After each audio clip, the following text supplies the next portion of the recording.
Hi viewers, எல்லோருக்கும் வணக்கம். இன்னைக்கு மகாநதி சீரியலில் என்ன நடந்ததுன்னு ஒரு பார்வை பார்ப்போம்.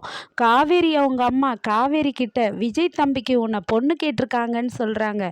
உடனே தூக்கி வாரி போடுது காவேரிக்கு. என்னம்மா சொல்கிற அப்படின்னு சொல்லி கேட்குறாங்க. நீ என்ன சொன்ன அதுக்கு அப்படின்னு கேட்குறாங்க.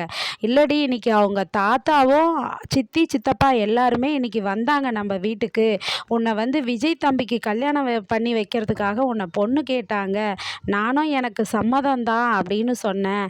ஆனால் உடனே முறைக்கிறாங்க காவேரி. சம்மதம் தான் சொன்னேன்னு சொன்னதும், இல்லடி நான் என் பொண்ணு வரட்டும், அவளை கேட்டு சீக்கிரமாக ஒரு நல்ல முடிவாக சொல்கிறேன்னு சொல்லியிருக்கிறேன்டி அப்படின்றாங்க. நீ என்னை கேட்டுட்டு நான் நல்ல முடிவு சொல்லுவேன்னு சொல்லிட்டு நீ நல்ல முடிவு சொல்கிறேன்னு சொல்லியிருக்கியா அப்படின்னு சொல்லிட்டு கேட்டு திட்டுறாங்க. அம்மா என்னம்மா நினச்சிட்ருக்க நீ? அந்த ஆளுக்கு போய் என்னை பொண்ணு கேட்டாங்களா அவங்க? அந்த ஆளுக்கு ஏற்கனவே கல்யாணம் ஆகி ஒரு குழந்தை இருக்குதுமா. அவங்க பொண்டாட்டி கூட உயிரோடு இருக்கிறாங்க. அப்புறம் எப்படிம்மா, எந்த தைரியத்தில்மா அவங்க என்னை பொண்ணு கேட்டாங்க? நீயும் அதுக்கு சம்மதம் வேற சொல்லியிருக்க, என்ன கேட்டு சொல்கிறேன்னு சொல்லியிருக்க. என்ன நினச்சிட்ருக்க நீ அப்படின்னு திட்டுறாங்க. அந்த தம்பியும் நல்ல தம்பிடி, நமக்கு தெரிஞ்ச குடும்பம்டி அப்படின்றாங்க. என்னது, அந்த தம்பி நல்ல தம்பியா? ஏதோ அவருடைய குழந்தை அம்மா இல்லாமல் வளருதேன்னு சொல்லிட்டு நான் அந்த குழந்தை மேலே பாசமாக இருந்தால் ஓவராக அட்வான்டேஜ் எடுத்துக்கிட்டு அந்த ஆள் இப்படியெல்லாம் பண்ணுவானா அப்படின்னு சொல்லிட்டு திட்டுறாங்க. திட்டிகிட்டே இருக்கும்போது விஜயும் பாப்பாவும் வராங்க. அம்மு பாப்பா மிஸ் அப்படின்றாங்க. உடனே பார்த்தா அம்மு பாப்பா சரியான கோவமாக வருது. வா அம்மு அப்படின்றாங்க. காவேரி மிஸ், மிஸ் நீங்கள் இன்னைக்கு ஸ்கூலுக்கு வரலன்னதும் நான் இன்னைக்கு லீவு, அதனால தான் நான் இன்னைக்கு உங்களை பார்க்க வந்தேன் அப்படின்னு சொல்கிறாங்க. சரி அம்மு வா, நம்ம 2 பேரும் போயிட்டு பெட்ரூமில் பேசலாம் அப்படின்ட்டு குழந்தைய கூட்டிகிட்டு விஜயை பார்த்து முறைச்சிட்டு பெட்ரூமுக்கு போயிடுறாங்க. போயிட்ட பிறகு விஜய் கேட்குறாரு, அத்தை என்ன அத்தை, காவேரி ஏன் என்னை முறைச்சிட்டு போகிறா? காலையில் நல்லா தானே காரில் என் கூட பேசிட்டு வந்தா, என்ன ஆச்சு அத்தை? நீங்கள் 2 பேரும் பேசிகிட்டு இருந்தீங்க, வெளியில் கேட்டுச்சு சத்தம், என்ன விஷயம் சொல்லுங்கன்றாங்க. உடனே காவேரியோடைய அம்மா சொல்கிறாங்க விஜய் கிட்ட, விஜய் இன்னும் உங்களுக்கு இந்த விஷயம் தெரிய வந்திருக்காது, இனிமே தான் தெரிய வரும். உங்கள் தாத்தாவும் உங்கள் சித்தி சித்தப்பாலாம் வீட்டுக்கு வந்தாங்கப்பான்றாங்க. என்னது, தாத்தா சித்தி சித்தப்பா வீட்டுக்கு வந்தாங்களா அப்படின்னு கேட்குறாரு விஜய். ஐயோ, ஆமாம் தம்பி, உங்களுக்கும் காவேரிக்கும் கல்யாணம் பண்ணி வைக்கிறதுக்காக பேசுகிறதுக்காக வந்தாங்க அப்படின்னு சொல்கிறாங்க. என்ன அத்தை நீங்கள் இது மாதிரி சொல்கிறீங்க? எதுக்கு அவங்க இது மாதிரி முடிவெல்லாம் எடுத்தாங்க? காவேரி இப்போ தான் என்கிட்ட கொஞ்சம் கொஞ்சமாக நல்லா பேசிக்கிட்டு இருக்கா. எப்படியாச்சும் அவள் மனசை நான் மாற்றலான்னு நினச்சா கடைசியில் இப்படி சொல்லியிருக்கிறீங்களே, அவளுக்கு கோவம் வராதா?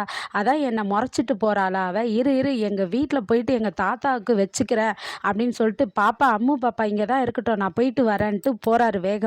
வீட்டுக்கு போனாக்கா அங்கே வீட்டுக்கு போயிட்டு அவங்க தாத்தாவை போய் பார்க்குறாரு. எல்லாம் சாப்பிட்டுட்டு இருக்காங்க. சாப்பிட்டுட்டு இருக்கும்போது, தாத்தா எதுக்கு இப்படி என் நிம்மதியை கெடுக்குறீங்க? ஏன் நான் நல்லா இருக்கிறது உங்களுக்கு பிடிக்கலையா? எதனால் இது மாதிரி பண்ணீங்க? காவேரி வீட்டில் போயிட்டு எதுக்கு பொண்ணு கேட்டீங்க? இப்போ தான் நான் கொஞ்சம் கொஞ்சமாக காவேரி கிட்ட பேச பழக ஆரம்பிக்கிறேன், அதுக்குள்ளே போய் நீங்கள் பொண்ணு கேட்டீங்களே, அவள் எப்படி என்கிட்ட பேசுவா அப்படின்னு சொல்லி கேட்குறாரு. உடனே அவங்க தாத்தா சொல்கிறாரு, விஜய் எல்லாம் உன் நல்லதுக்காக தான்ப்பா கேட்டேன், உங்களுக்கு கல்யாணம் பண்ணி வைக்கலான்னு. ஆமாம் தாத்தா, எல்லாமே நல்லது செய்கிறேன் நல்லது செய்கிறேன்ட்டு என் வாழ்க்கையை நாசம் பண்ணி வச்சுருக்கீங்க.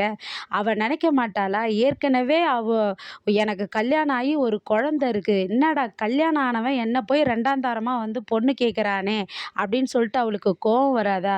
நான் எப்படியாச்சும் என் வாழ்க்கையை ஏதாச்சும் பண்ணி அவள் மனசை மாற்றி என் கைவிட்டு போன வாழ்க்கை எனக்குள்ளே சேர்த்துக்கலான்னு நினச்சாக்கா, நீங்கள் என்னன்னா இப்படி பண்ணிட்டீங்களே, என் வாழ்க்கையை நாசம் பண்ணிட்டீங்களே அப்படின்னு திட்டுறாரு விஜய் அவங்க தாத்தாவை. மிஸ், நீங்கள் எங்கள் வீட்டில் நைட்டு படுத்திருந்தீங்கல்ல, நான் கண்ணு முழிச்சு பார்த்தேன் மிஸ். உங்களை பார்த்தா காலையில் காணவே இல்லை அப்படின்னு அம்மு பாப்பா காவேரி கிட்ட சொல்கிறாங்க. அப்புறம் தான் டேடி சொன்னார், ஸ்கூலுக்கு கிளம்பணும்ல மிஸ், அதனால் சீக்கிரமாக போயிட்டாங்க அப்படின்னு சொன்னார். இன்றைக்கும் எங்கள் வீட்டில் படுத்துக்கிறீங்களா மிஸ் அப்படின்னு கேட்குறாங்க. இல்லைடா அம்மு, என்றைக்கும் முடியாதுடா, அது சரி வராதுடான்றாங்க. இல்லை மிஸ், உங்களை கட்டி பிடிச்சிட்டு படுத்துட்டா எனக்கு பயம் எல்லாம் போயிடுது மிஸ் அப்படின்னு சொல்கிறாங்க. அதுக்கப்புறம் காவேரி மிஸ் அவங்க அம்மாட்ட கத்துறாங்க, எங்கம்மா அந்த ஆள் எங்கே? அந்த ஆள் எங்கே அப்படின்னு கோவமாக கேட்குறாங்க. உடனே அவங்க அம்மா சொல்கிறாங்க, அவர் அப்போவே போயிட்டார்ரி குழந்தைய விட்டுட்டு அப்படின்றாங்க. என்னது, குழந்தைய விட்டுட்டு போயிட்டாரா? என்ன இது, அந்த ஆள் குழந்தைய எங்கே கூட்டின்னு வந்து விட்டு இங்கேயே டேரா போட தானே நினைப்பான். இப்போ வீட்டுக்கு போயிட்டாரா? இரு, அப்போ நான் குழந்தைய கூட்டின்னு போய் வீட்டில் விட்டு வரேன். அவங்க தாத்தாவை, அவங்க சித்தி சித்தப்பாவெல்லாம் 4 வார்த்தை கேட்டு வரேன். எப்படி என்னை வந்து 2ஆம் தரமாக அவங்க பொண்ணு கேட்கலாம், அவங்கள பாரு அப்படின்றாங்க. வேணாடி காவேரி, நீ அங்கெல்லாம் போகாதடி, எதனா பெருசு பண்ணிடாதடி இந்த விஷயத்தன்றாங்க. அம்மா, நியாயமாக பார்க்க போனால் நீ தான் அவங்க மேலே கோவப்பட்டிருக்கணும், என் பொண்ணை போய் 2ஆம் தரமாக கேட்குறீங்களேன்னு. ஆனால் நீ வந்து கோவப்படலை, நான் போய் கேட்டு வரேன்றாங்க.